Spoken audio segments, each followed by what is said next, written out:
I draw near, I'm just a harmless creature. Don't think me wild, I'm meek and mild, for weakness is my feature. Please have a little pity and listen to my ditty. I'm not the great Elijah who healed fields in Zion City. I'm the ghost of a troop. Hello, and welcome to the 5th episode of Ghost 4 to 13. I am Travis. This is Andy. And I believe we are live now. Good live! Fuck it!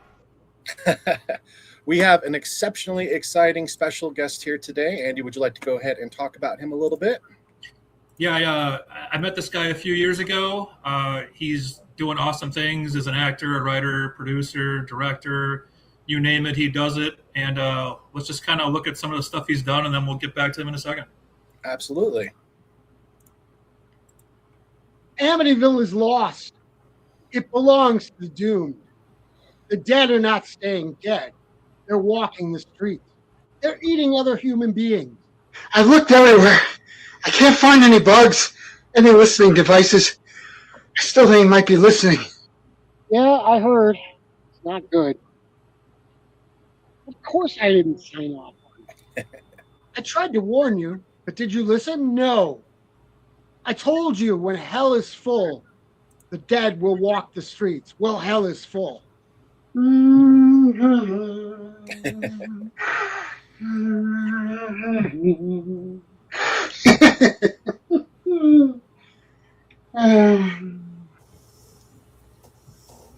Jesus, I don't feel good. They never asked me. When I realized what they were planning, I tried to stop them, but they'd already sent the message giving a green light. With the time differential, by the time they got my message, it had already been launched. I told you not to glorify this haunted house that you thought was so cute. So what did you do? You glorified it. You made a book out of it, and the devil read the book. You made movies out of it, and the devil bought tickets to the movies. He showed up at the theater. Love that mask. Me when I got pissed.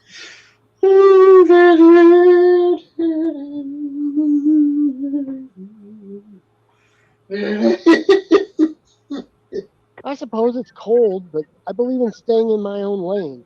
If they'd done that, we wouldn't be here. And the Lord's waiting for you. The Lord will hear your prayer, but you need to do it before you're devoured, before you're consumed, before you're possessed, because then it's too late. And once it's too late, it's all over for you. All right. Well, without further ado, let's go ahead and introduce our guest for today. Author, writer, actor, and director, Mr. Gary Hill. Here's Hey, everybody. Thank you, guys. No, thank you so much for joining us on the program today. It's truly an honor.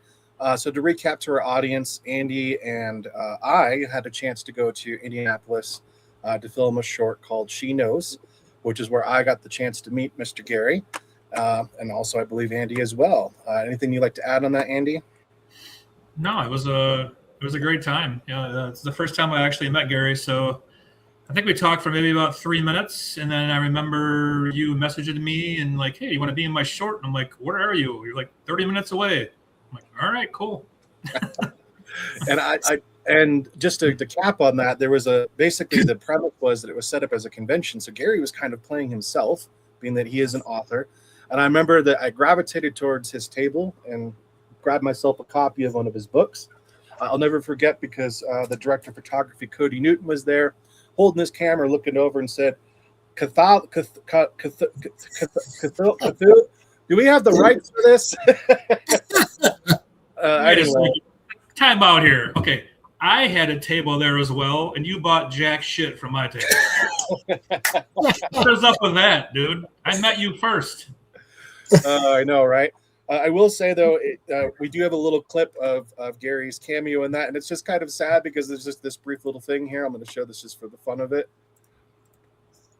And it's poor Gary after he's been attacked, and someone stole a copy of his book. But you know, I thought he had too many drinks, and I wasn't sure. And I still remember that I'm laying on the floor, and there's all this cold as hell fake blood on me, and Cody's over there going, "Poor Gary," and then he's doing, Amadeus, rock me Amadeus. And I'm trying not to laugh because that dude was so funny.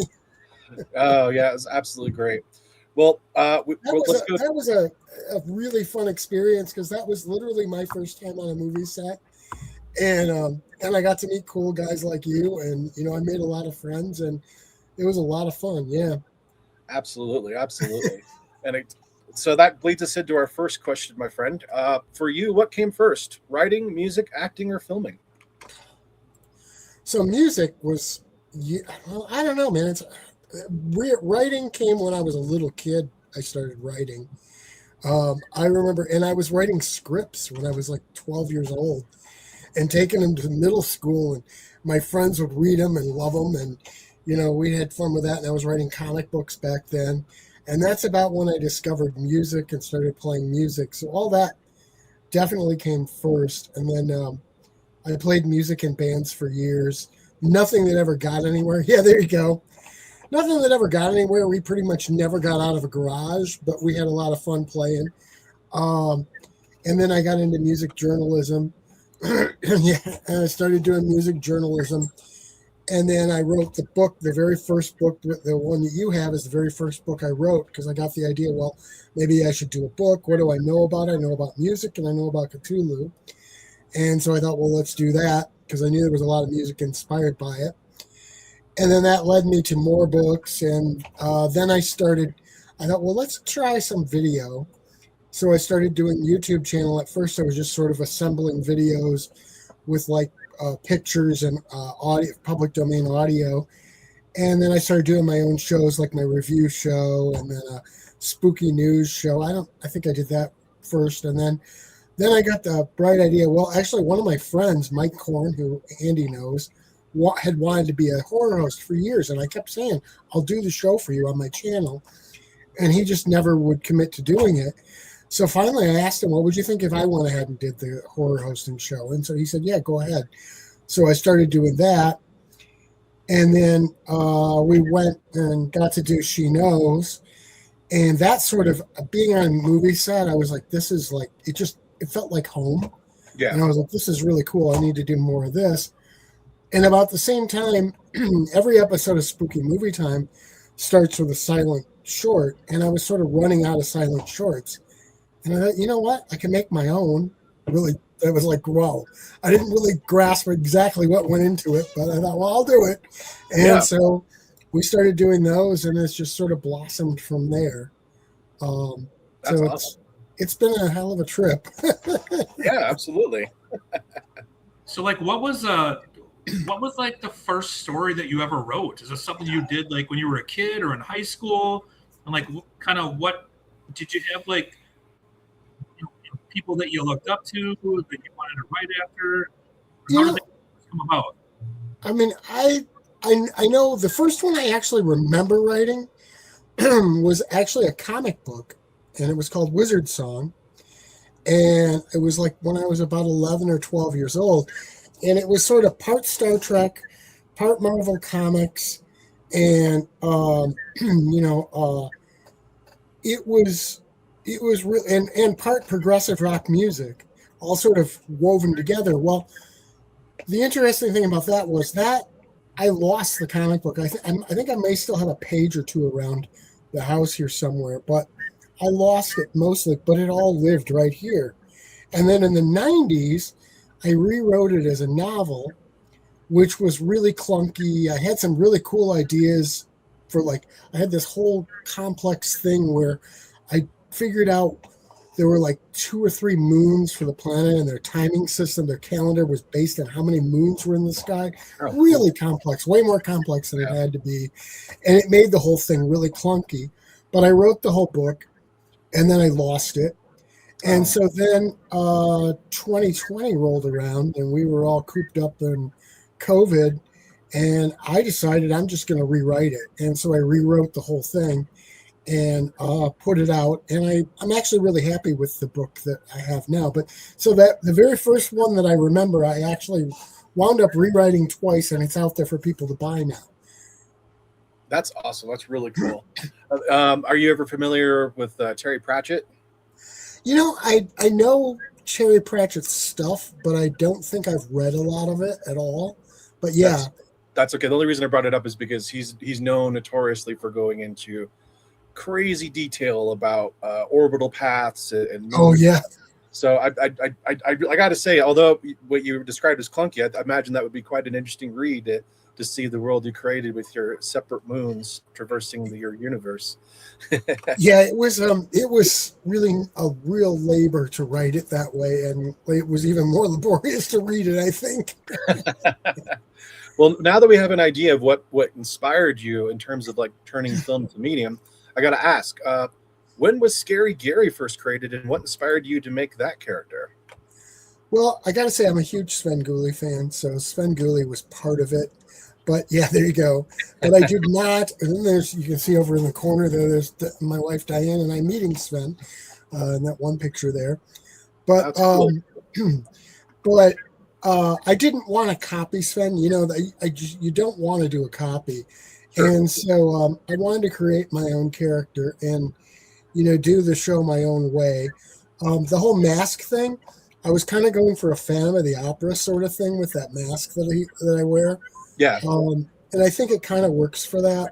Yeah. And I think he's a fun character. He's lives in a haunted castle, and otherwise he's a pretty normal guy. Yeah. Is that a mask that you made, or you just found No, somewhere? I bought that mask, and then I Oh, just that's put cool. up different pieces to put the costume together. But Yeah. and then after, I think it was like the third or fourth episode, I introduced a second character, which is DB Lovecraft, which nobody's ever asked what the DB stands for, but it stands for dead body, because he's just like a skull head with a hooded robe.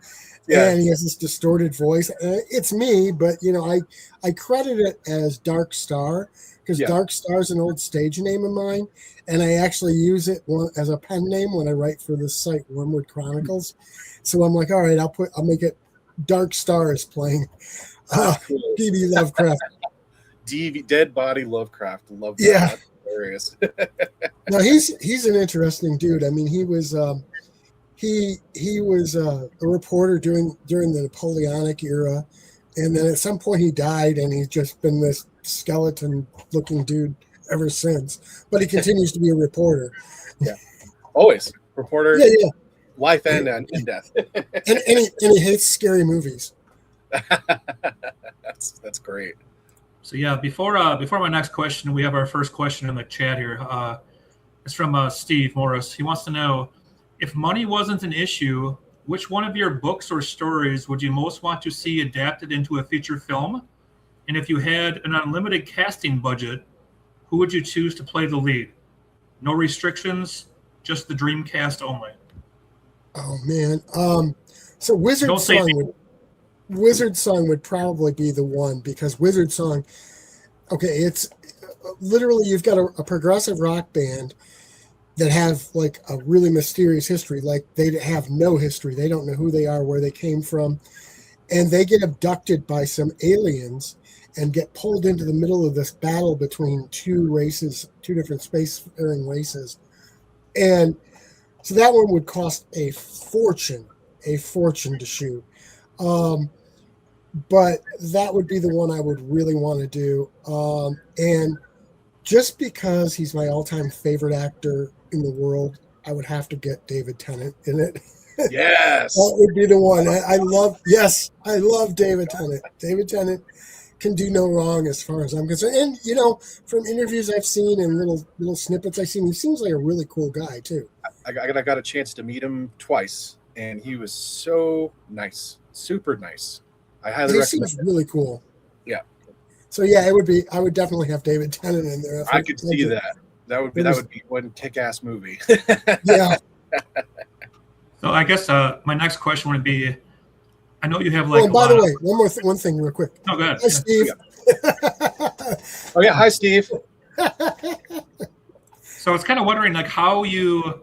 I know you have like, all these shorts and stuff that we do. Do you have a list, or is there something that you have in your head, or how do you like, adapt it, like in your mind? Like, how do you choose like what you want to put into your short films?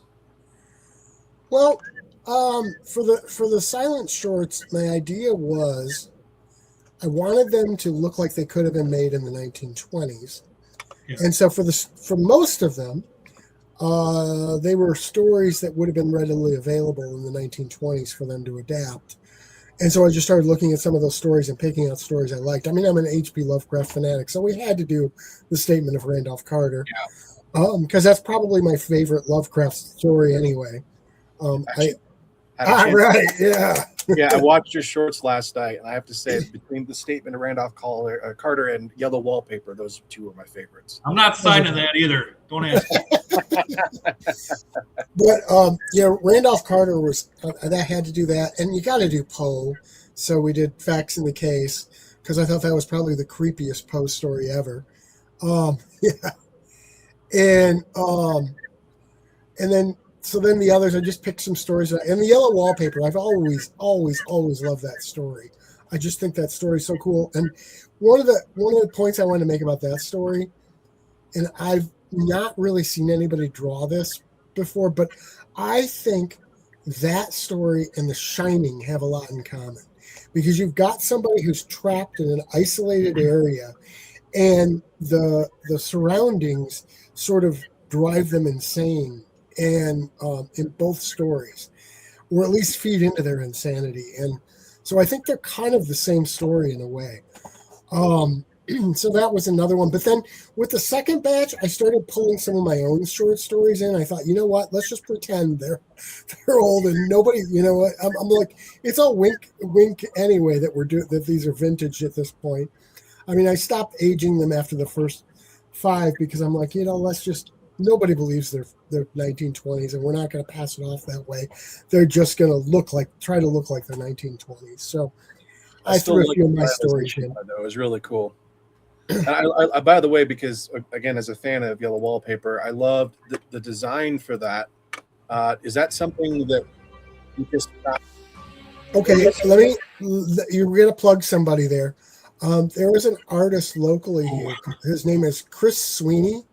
Yeah. He also goes by Chris Gibas, and he is an amazing artist. And so I approached Chris and I said, look, would you want to design this wallpaper? And so Chris was like, sure. So he got the description from the story and came up with something that he thought worked. And what you don't really notice when you see it in the movie, when our Sam Korn, who's our co-producer, and he's just awesome dude, and as Andy says, he's MacGyver. He can make anything from paper clips and bubble gum and a roll of duct tape. And but he printed out the sheets and made wallpaper and put the whole wallpaper up. When that was wallpapered on the wall, it really did have an unsettling feeling to it. Yeah, no. So you actually made that wallpaper then? Oh yeah. Like I said, Chris came up with the design, and then Sam printed it out and put it up on the wall so we could have it torn down. I think I've still got a partial roll, and I know I've got some of the pieces still left that were torn off the wall too. Wow, that's really cool. Yeah, I got to say, because I remember when watching it, and I love the different edits you did where everything was. Oh yeah, I did some little animation with it. But just because that was one of my favorite stories in English class growing up.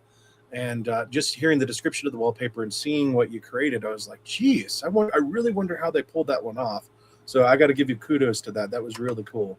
Kudos to Chris Sweeney for that. Yeah, kudos to Chris Sweeney. He did an amazing job. He's a great artist, and he's a really cool dude. Chris Sweeney. Yeah, shout out to Chris Sweeney.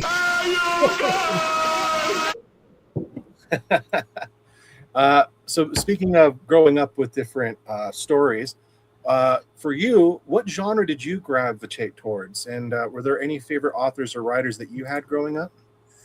I was very much a science fiction and horror guy. and I was very much a comic book guy. And I think for authors, it was Rod Serling. I read a lot of Rod Serling when I was a kid. Oh, yeah. I didn't really discover Lovecraft until the Reanimator came out, and then after Reanimator, From Beyond, and I was like, who is this Lovecraft guy? And I started delving into his book, his stories and stuff. But so I think it was mainly, and just a lot of comic books. I was a huge comic book guy. And I would read, science fiction comics. I would read superhero comics. I would read horror comics. I'd read pretty much all of it. I kind of still do. So it was more comic books, and a lot of TV and movies influenced me, I think. Absolutely. And music. It's weird. Music. I remember one of the earliest scripts I wrote was I had the Steve Miller Fly Like an Eagle album, and I loved that album. And I sort of had an idea, which is, I think, 100% not true, but as a 12-year-old kid, 11 or 12-year-old kid, it seemed to make sense to me that there was a theme running through the album. Again, I don't really think that's accurate. I think they're just separate songs. But at the time, I put it into a theme, and I wrote a whole script based on what I thought the theme was. And so it was like music was a big influence, too. That's cool. Have you ever thought about writing a musical? I hate musical theater. It's weird. I love music. I love movies, but I hate musical theater. I can't stand it. Fair enough. So, for people that don't know, we filmed a few weeks ago the shorts of Dr. Jekyll and Mr. Hyde and Frankenstein. Yep. Is there anybody, as far as like iconic characters, like those three, that you haven't done yet that you want to put into your short or feature film, or just is there anybody else on your list that you want to really go to right away? Well, I was thinking maybe we should do a Dracula since we've done some of the big ones. And Dracula's also in public domain, so that's the problem. You gotta think about the stuff that's in public domain unless you want to raise the money to get and try to get licensing. I mean, there are plenty of other characters I'd love to do, but yeah, you'd never get the money for them. I mean, who are they? Name them. Well, Andy, you'd make a good Freddy Krueger, my friend. Oh my God! That's for a wet dream. And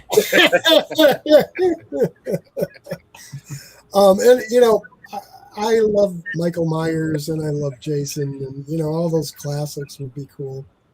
And I know everybody hates on Jeepers Creepers because of the director, and I understand why people hate on that because of that. But that character's creepy as hell, and he would be fun. It's an iconic character. It is a shame that it did come with some bad news from the person who created it, but it still stands pretty good in terms of creep aesthetic, or it seems like it would be kind of a character I could see Lovecraft thinking of portraying, being like an endless entity that's lived forever and continue. Oh yeah.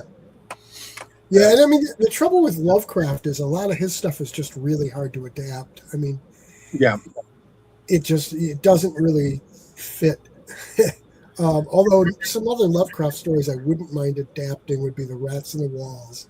That's one of my favorites. That's a good one. And another of my favorites is Pickman's Model, which if you had a good enough creature maker, that could be doable. You'd also need an artist to do the paintings, but yeah, that would be pretty wild. It is true. It does seem to be that a lot of different adaptations seem to either fall apart or just don't really lift off the ground with Lovecraft. I'm not sure. Do you think that's something to do with the translation of it, or just bad luck? I don't know. I mean, part of it is Lovecraft intentionally didn't really describe stuff very much. I mean, even look at the statement of Randolph Carter. Some of the people who watched the short are like, well, I want to know what's down there. Well, Lovecraft never says what's down there. Well, all you get is the voice that we have, mentioned at the end. That's all you get of what's down there. Now, I've actually thought, and I mentioned this once to Andy, I've thought about doing a sequel to it where Randolph takes the two detectives and they go down there and actually see what's down there. But we would need a budget for that. Yeah. It's funny because I actually have a version of that on vinyl, which is really fun to listen to. And Oh yeah. you get that eerie, the creaks and the noises. But that's one thing that I always put in my mind. And I love that your short it incorporates that, especially with Andy standing over the hole with the telephone. You know, that's kind of exactly in my mind how I envisioned it would look in that instant. Right. And that Oh, eerie. you know what's funny about that? I was like, so when we got ready to start doing it, and this is another thing about Sam Korn. So we got ready to start doing the whole thing, and so we did he came up with just doing the lines for the phone. That part was easy, but what's really interesting, the electric lantern. I was like, did they actually have electric lanterns then? And which he mentions in the story. So I'm like, they must have had them, right? They did have those phones, by the way, with the long cords like that too. Yeah. But so I looked up and I found one of those lanterns, and I was like, hey, this is what they look like. And Sam built one that looked like identical to the one that's out on the internet. The real I noticed that you did have some very unique props in all these shorts, and it's pretty clever the way that you guys designed it. You know, that's all on Sam. 99% of the props are Sam. Well, cheers to Sam. Cheers, Sam. Cheers, Sam. Cheers, Sam. Well, plus he dug that thing, and I always told him, like, if the police are chasing you, you got somewhere to hide now. Did you? Yeah. Did you know that you never heard that story, did you, Travis? No, I don't think so. So we're getting ready to shoot Statement, and my friend Mike is the one going down the hole, and I'm not really that crazy about putting him in harm's way, right? Right, of course. And so I'm trying to figure out. I'm telling Sam, what if we build something, and we just raise it up, and we have it like shrouded around. I said, or we could do something where we're just shooting from the side, and he's going down some stairs, and then we can just put the side. And Sam's like, I could dig a hole. I tell Mike, and Mike's like, no, it'll look much better if I go down in a hole. I was like, all right. So Sam spent 2 hours a day for 2 weeks digging that hole.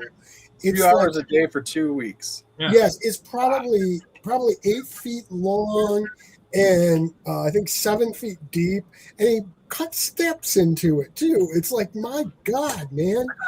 Wow, talk about the dedication on that. Nailed it. So when I got there, I was expecting like this little hole thing. I get there, and it's like you could hide like a half a city in that thing. I'm like, why is this so deep? I'm like, holy shit. What did you guys use for the gravestone when you lifted it up? Just fake. Oh, for the stone that came up off of there. Okay, so you've also got The Secret of Growing Gold on there. Yes, and you watched that one. I did. The hearthstone that the hair is growing out of. Yep. We reused that for on top of the tomb. He's lying. It was 400-pound cinder block. Got to be authentic here, using real stone. Yeah. No, I noticed that you did kind of create that hearthstone, so that is kind of unique that you reused those props. Yeah, that whole fireplace thing was all on Sam. He built that.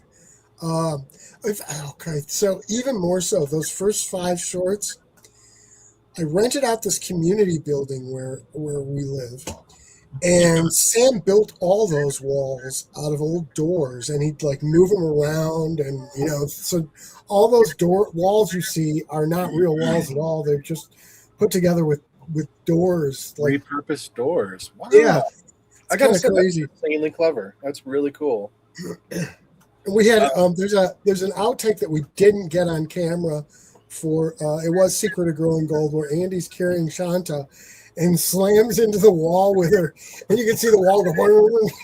But unfortunately, the camera wasn't rolling when they did that. I was like, oh shit, I can't get through the door. Cut. Like, yeah. I do have to say, another one of my favorite things about your particular shorts was seeing Andy's involvement in all the various characters that he played. It was very, very fun. I think you did an excellent job, my friend. Thanks, I was going to say, as of now, there's only one of my things that he's not in, and that's just because he didn't fit the characters were supposed to be in their 20s or so, and so I don't think you got it there, Andy. That's it. I quit. So we had Patrick Lauer and Blaise Skiro to do that one by the two of them, and they did an awesome job. They did an amazing job. But other than that, Andy's in absolutely everything I've done so far. So, Do you mind? Do either of you fellows mind if I play your transformation clip for Dr. Jekyll? Oh go for yeah. it. Oh, but let me say one thing first. Oh yes. The transformation, I could have tidied the transformation up a little more, but I intentionally left it look clunkier just because I wanted it to look more like authentic 1920s. Yeah, that's one reason I loved it, because of the transition shots. There's a couple of shots that you did in there that reminded me or brought back to, like, say, Twilight Zone, different angles and things that you chose, or anything like from a 1950s almost sitcom when you go from these transitions. But I did love this transformation scene, and I just had to play it. That hat. Awesome. It's water, people. Calm down. I was gonna ask, what was I that? think at that point it was pop, wasn't it?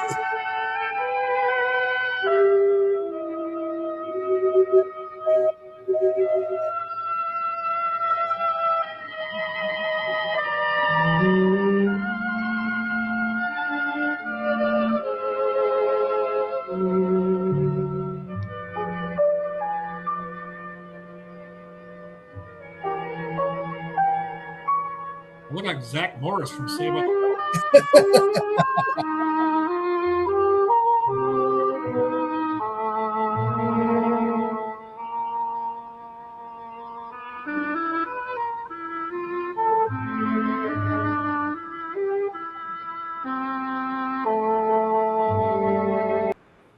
And we all are rendered speechless. I don't think anybody's ever said that about me, so I don't know.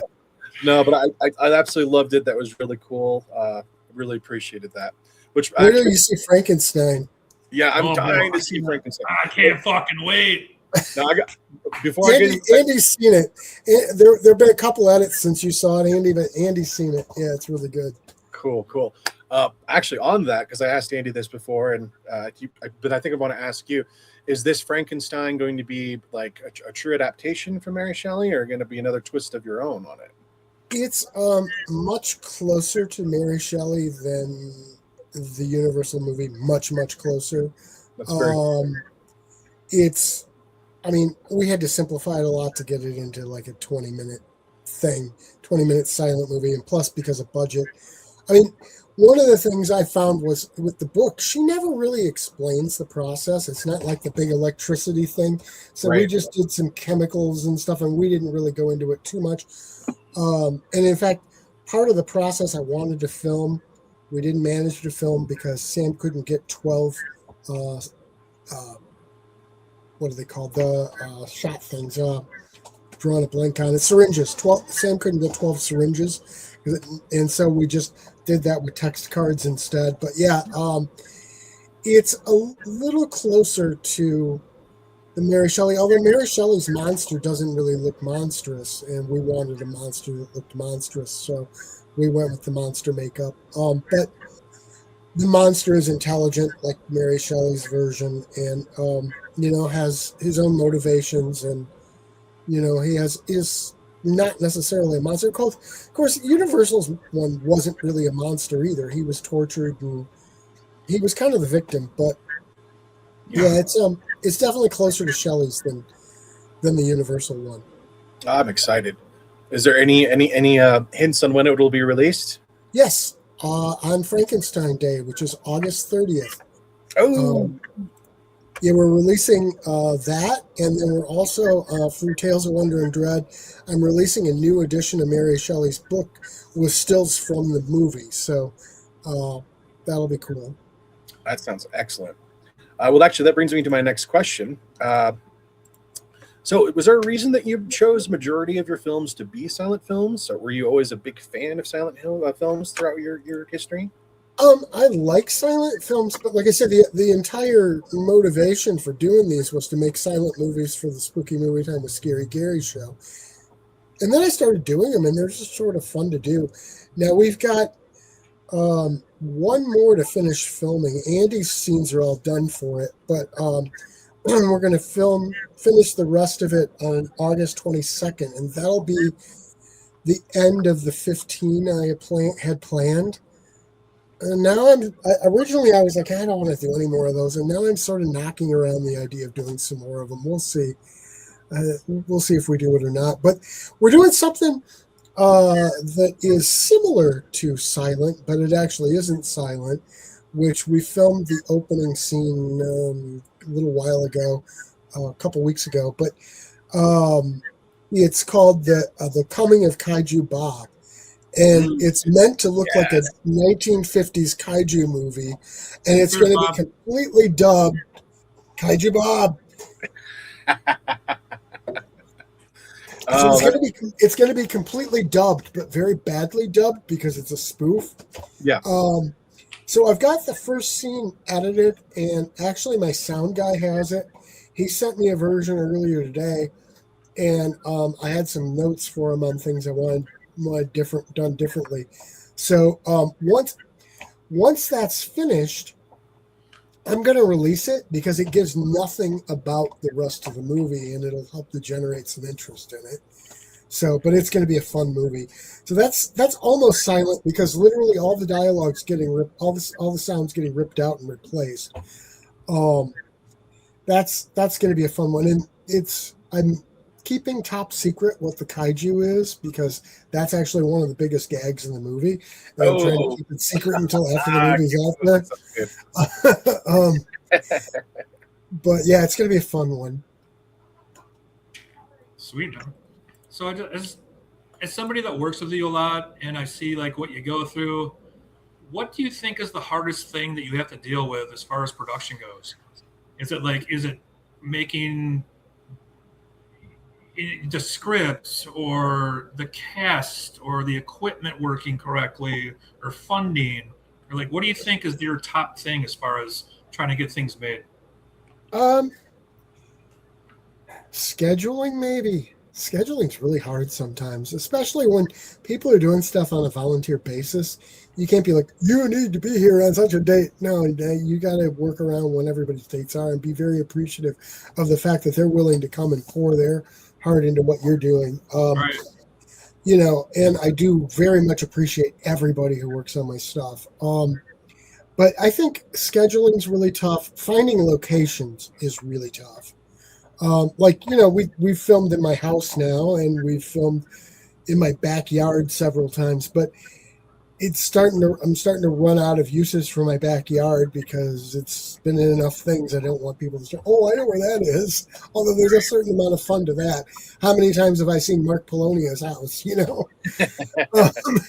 Don't forget about the haunted house. I know that basement. What's that? And don't forget about the haunted house. Oh, yeah. The Victorian. That place was nice, except for the ghost. It was not a fun weekend. No. Well, Andy says there was a ghost. Oh, Andy, did you see a ghost? That's probably a story that I shouldn't get into at this point, but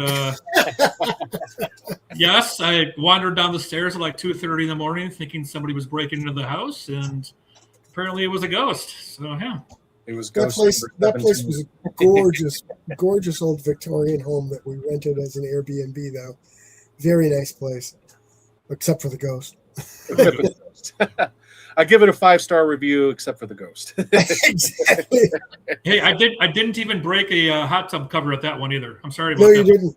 You didn't break the hot tub cover at the other. It was already broken. Well, we'll go with that. Okay. But Didn't help.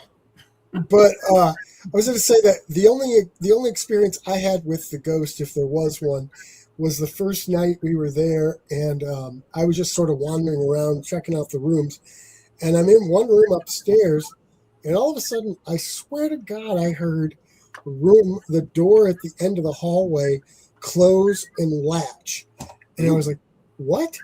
And then I go down there, and it's sitting open. I'm like, I don't know.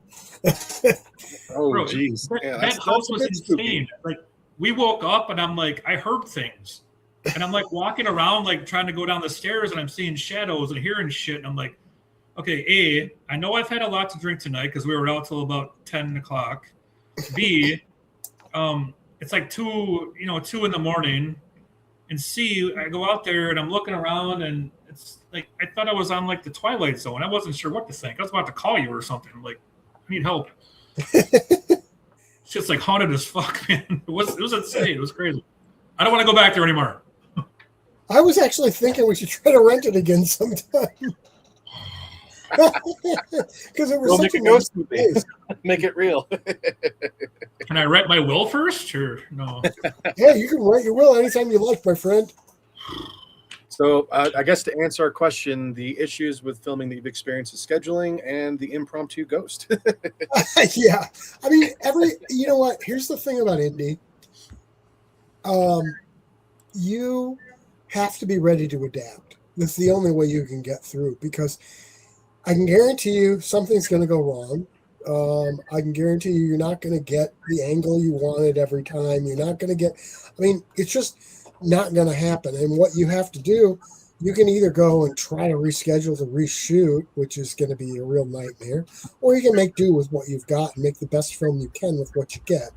And that's sort of what you have to do in indie, I think. And you have to be ready. Like when we shot the opening scene for We're Not Alone, which is another one we've got going, which we could talk about later if you want. But when we shot that, I'm in some of the scenes, and so I had arranged to have a couple extra camera people there to help out that day. And that morning, they were both their married couple, and they both came down sick. So they were like, "Do you want us to come?" And I'm like, "I don't want to get people sick. So let's just, you guys stay home. It's cool." And then Sam had rigged up these cool things that were supposed to spurt out blood, and the blood and the pumps didn't work the way he intended. So, but we made it work. We did what we had. We did with what we had, you know. Yeah. I remember sitting there, and I had, not to break kayfabe here in wrestling, but I remember sitting here with the thing on my side, and I'm like, why is this fucking thing not working? Like I just got my throat slit, and I have no blood coming out. Like, how many help? Well, by the time we film the rest of it, Sam's going to have all the blood stuff worked out really well. Yeah, we So should the talk rest of about the that movie's more gonna though, be because really I feel like this is going to be your coming out party. The cast that we have, the scripts, ad lib that we have. Yeah. Like the story is so good. Like people are not going to want to. They're not going to not want to see this, and they're not going to see what's going to be coming. Yeah, there are a lot of interesting levels to this story and a lot of layers to it, and some cool little tidbits in there. Like for one thing, and this is not a huge spoiler, but one of the quick weird things you're going to see about it is if you've watched the opening scene, which we released because again it doesn't give away the plot of the movie. If you watch the opening scene, Andy gets killed in the opening scene.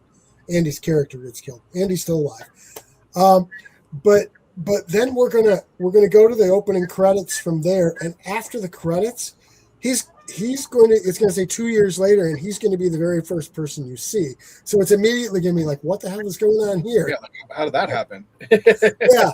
It's just a flesh wound. It's fine. I got better. I got better. What are you going to do? Bleed on me? I'm looking forward to finishing the rest of that. I think we've got a great cast assembled, and now it's just about getting it done. And it's going to be fun. The location we've rented is really cool too. It's like from the 1850s, I think it was built, and it sits right on the river. A lot of cool space we can use. It's going to be neat.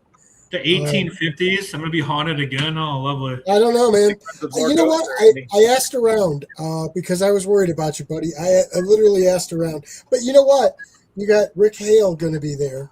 And Rick is a ghost researcher. So if there are ghosts there, he's going to know, and he'll know what to do. Oh, okay. So I got a heads up. Oh. Yeah. Who knows? He'll probably even bring some ghost gear. I don't know. After we shoot in August, I don't like throwing too many things at Sam at once. But after we shoot in August, we've got until October for the shoot for that.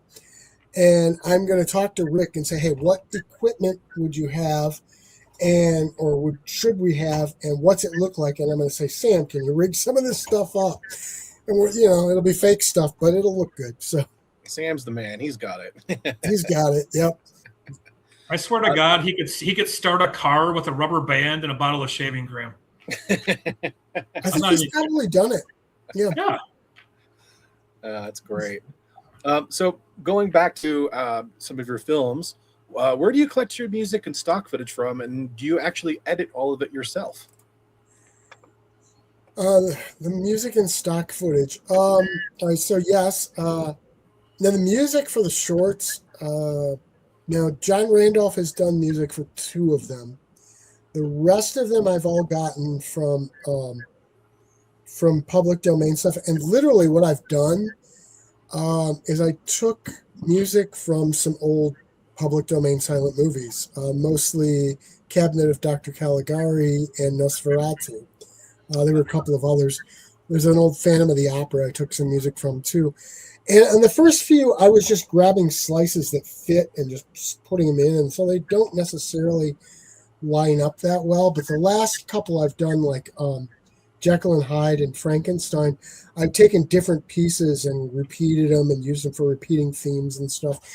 So I've just repurposed the music from those movies and tried to make a new soundtrack with them. Well, I got to give you a thumbs up on that editing, because the music does seem to enhance and work with it. Well, thank you. Only maybe one time I noticed that you might have looped something, but otherwise I couldn't tell if anything was being looped or reused. It just seemed to flow really well. So that's what worked there. Well, I was a musician for a lot of years. Yeah, no, that's definitely part of it that helps. Yeah. But yeah, so I guess my next thing is, let's do a hypothetical. So the scenario is, it's you and 3 other people sitting at a dinner table.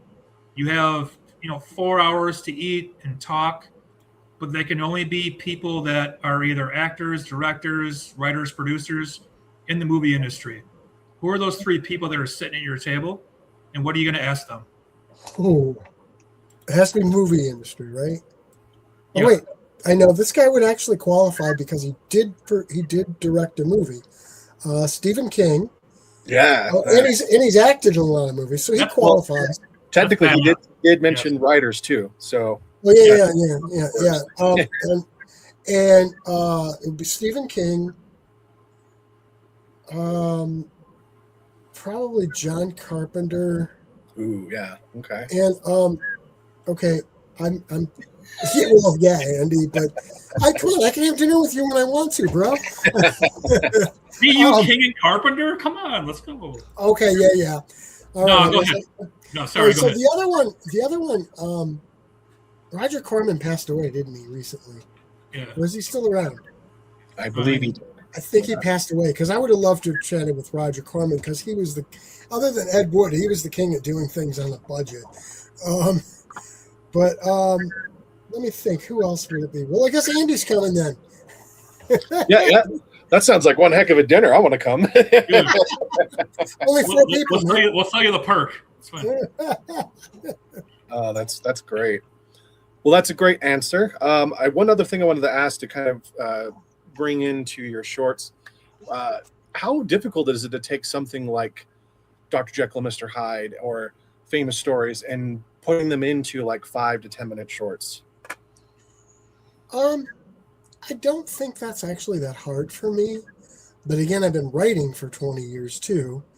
And so I understand how to find sort of the beats of the story and the core things that you need to get in there and eliminate a lot of the other stuff. And like one of the things I did differently, like with Jekyll and Hyde, I sort of rearranged some stuff.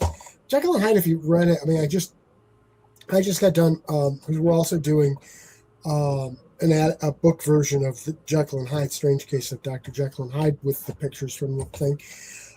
So I just got done editing or formatting that. I didn't do any editing on it. That's 100 and some year old story. I'm not editing it. So it's kind of reads weird anyway. It's an oddly written story, and the way it's laid out is really bizarre, kind of. So I decided to put this scene in with Utterson, who's the lawyer. He's actually a lot closer in the story to Jekyll. He's like good friends with Jekyll in the story. I sort of eliminated that and sort of made him an outsider.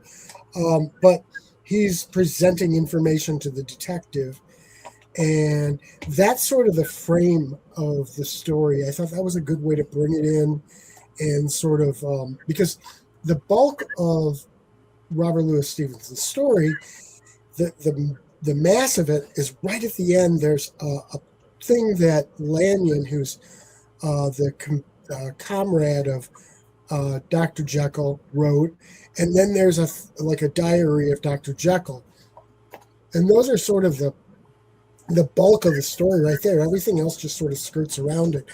So I thought we sort of still need to set that off, and so I decided to put the little thing with the detective and the guy bringing the evidence to him around it to make it sort of, I don't know, work better, I think.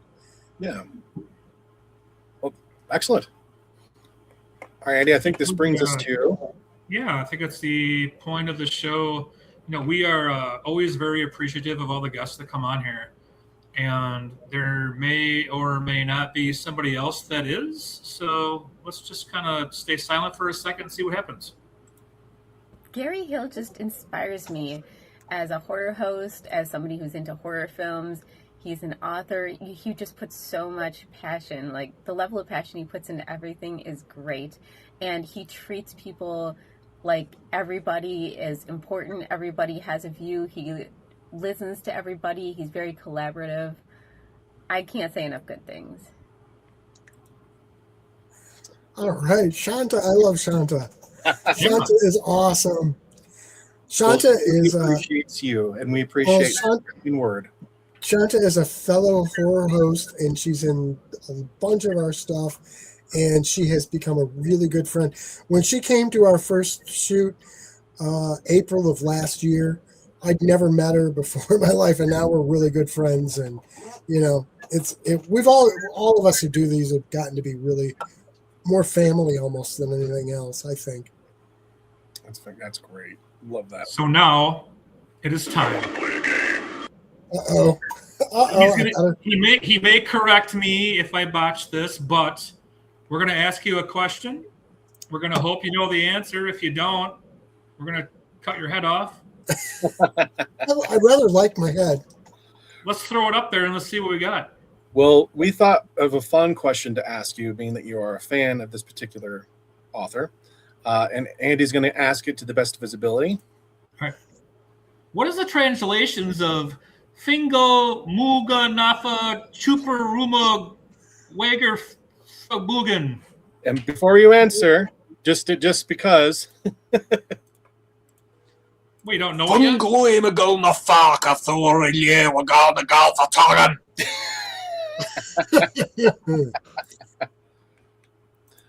So do you have the answer? I do not have the exact translation. I remember I've quoted it, but it comes to something like Cthulhu sleeps in Riley waiting for something. It's something along that line, but it's close. That is very close. Judges, are we going to accept that? Wrong answer. Yes, No, we got him. that was very, very close. The translation is actually, hold on one second here, as I pull it up. Ah, yes. Yeah, I was close.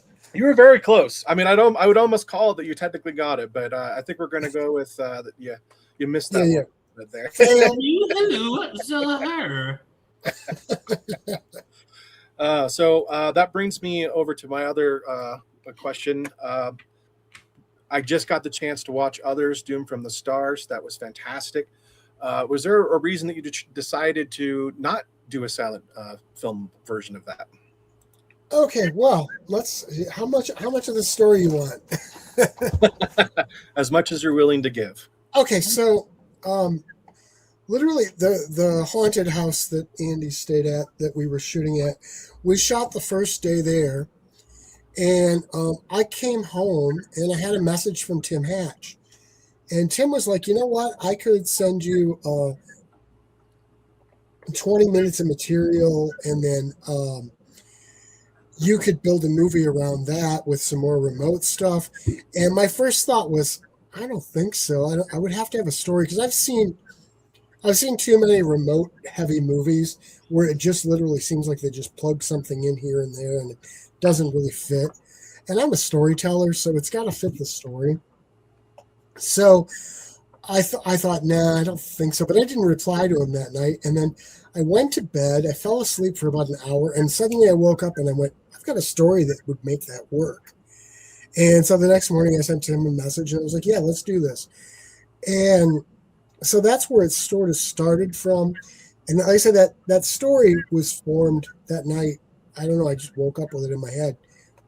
And then I just started pulling it together from there and bringing in people to do it. And there were a couple, I've seen some reviews of it, fair reviews, absolutely fair reviews, that pointed out some issues with the movie. But a couple things about that movie. Again, I had no intention of doing a feature like that. I mean, it did at some point. I was thinking a couple of years out. But Tim approached me, and I thought, well, I love Tim. Tim's amazing. He's a great guy. And I thought, well, let's do this. It'd be fun to work with him. And then number two, I decided, all right, if I'm going to do this, let's make it an experiment. We're going to make it remote roll heavy. And we are going to make it on zero budget. I mean, zero budget. Well, I kind of went over that. When we went to film at the restaurant, I bought some food for everybody. So it was a little over zero, but it wasn't much over zero. Oh, that's for a budget of food. That's great. Yeah. So it is not a perfect film, but given the fact that it was filmed the way it was, I think it's a really good film. I think it tells a good story. And there are some really good performances in there. And you did a great job, Travis. Thank you. Andy did a great job, and you did a great job, Gary. Thank you. I think everyone did a great job, and I love that as you watch it, you do get this gradual sense of impending doom. I like that sort of snowball thing, because that's one of the things I love about John Carpenter is most of his movies are snowballs. And also, one of the things I really liked about it, I thought if we're leaning into this remote thing, one of the things I wanted to do was sort of reflect. I mean, yes, it's set like 40 years in the future, but it's also, I made clear that the society had been stagnant so that we could get away with a lot of stuff. But anyway, I thought, in our modern society, anything like that happens with rumors and stuff, they go out onto social media. Some people are sort of close to the truth. Some people have one little piece of truth. Somebody else have another piece of truth. And I tried to capture that. So you've got all these different voices, sometimes completely contradicting each other. And some of them are right. Some of them have a grain of truth, and some of them are completely wrong. But yeah. That's really cool. I got that sense too, especially, and I also love too how some incorporate their own theories about what's happening, whether it's accurate or not, and it's just kind of like this kind of almost misinformation, but at the same time, like you said, some of it's on point. I think that was really well done there, Gary. Thank you. And I think there are I counted once and I don't remember, but it's like maybe 3 or 4 characters who actually know what's going on. That's cool. Most of the characters really don't know. So knowing what we know now and knowing how you feel about the film, what are you thinking in the future about continuing this franchise? Oh, man, I wasn't going to say anything yet. Oh, whoops.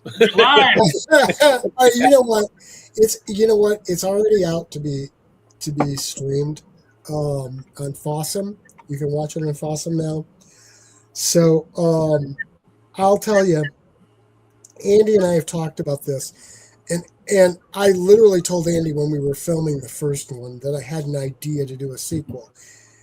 I'm not going to go into why it might be a surprise to people who have seen the movie, because some people haven't seen the movie yet. But if you have seen the movie and you wonder how we could do a sequel, watch it again. There are a couple little clues that I literally planted in there to tell you how we could do a sequel. So Andy and I have actually sort of plotted out 2 sequels to it. And the next one, if we do it, it's going to take a very big budget. Because it's not going to be horror at all. It's going to be action, adventure, science fiction. So it's going to take a big budget. So I don't know. We'll have to see what we can do. We'll have to see where things shake out with these other movies coming up and everything to whether or not we can do that. But I would like to do it. Well, I'm excited. I can't wait to see what will come of that. Did Anyway, all right, so you have seen the movie. Do you know what I'm saying, what I was hinting at? I'm going to Or have to should we watch take- it again just to Or see. should we talk about it off camera? Well, we'll talk about it off camera, just so that way we don't Okay. reveal any secrets on that. Yeah. Fuck it, we'll do it live. Yeah. Right? So we're getting close to the end of our show here. Andy, do you have any other questions for our guests? We do have one more comment question. Zamir wants to know, has Gary ever considered doing more conventions? You know, I did the last one I did was Milwaukee HorrorCon last September, and for what I made from it and for the amount of work it took me and everything, I just didn't think it was worth that. I will still do some cons, but we're doing, so Illinois Horror Movie Festival is running the others, Doom from the Stars, and they're running like 5 of our shorts, I think. Shane from Blood Pact, who's our distributor, is going to have he's a sponsor there, so he's going to be set up there all weekend. And I thought about vending there, and I'm like, you know what? I don't want to be stuck at a table all the time. I want to be able to go do stuff. So we just got tickets, and we're just going to go hang out and everything. So I don't know. I don't really like vending. I like the fact that you can make some money off of your stuff, and sometimes it's the only way to do it. But I don't like being tied to a table, and I don't like having to be there for a long period of time and all the lugging and setting up. I mean, I know Zamir saw when we set up for She Knows, and that was just an earlier setup.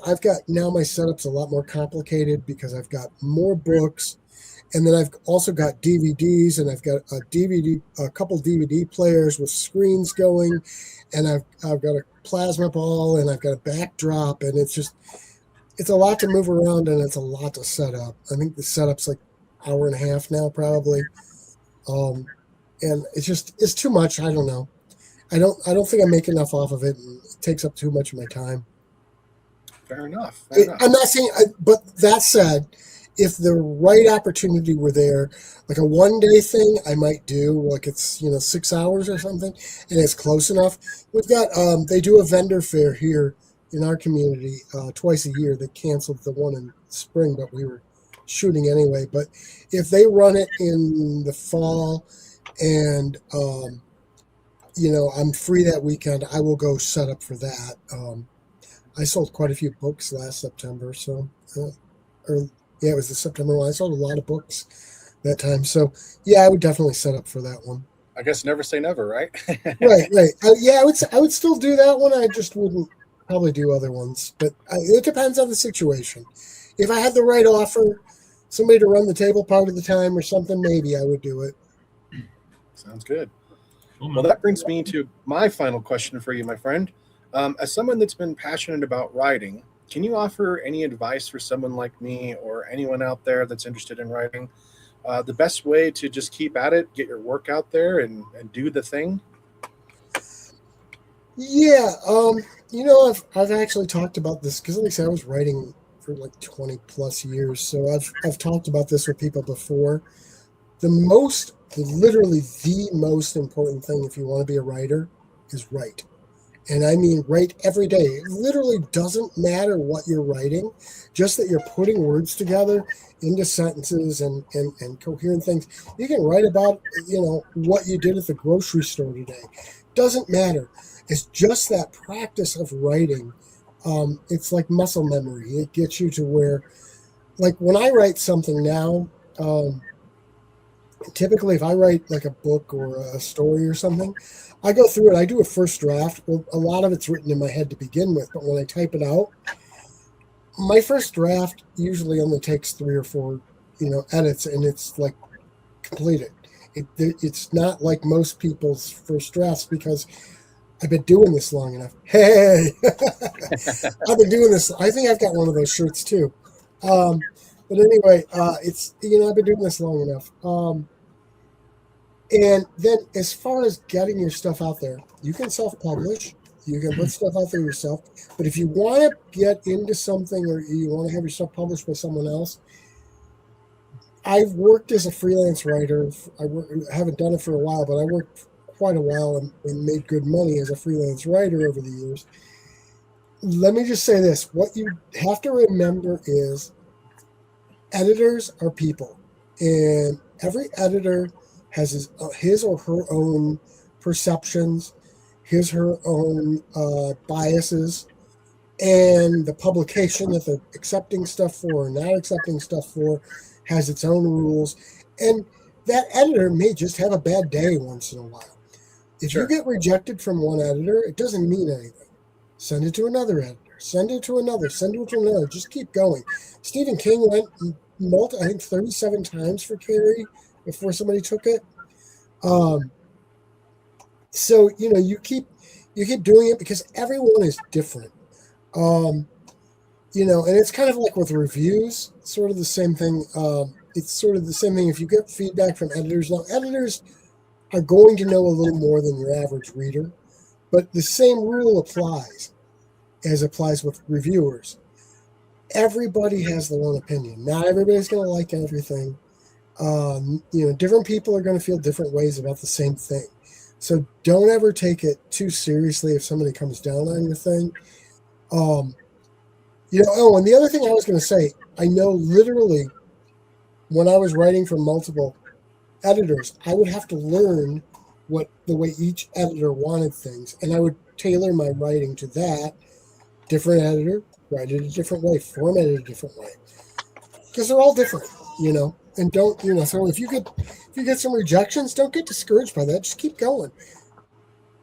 And it's interesting because I don't know if he still feels this way, but a few years back, 3 or 4 years ago, there was a guy who said I was his favorite author.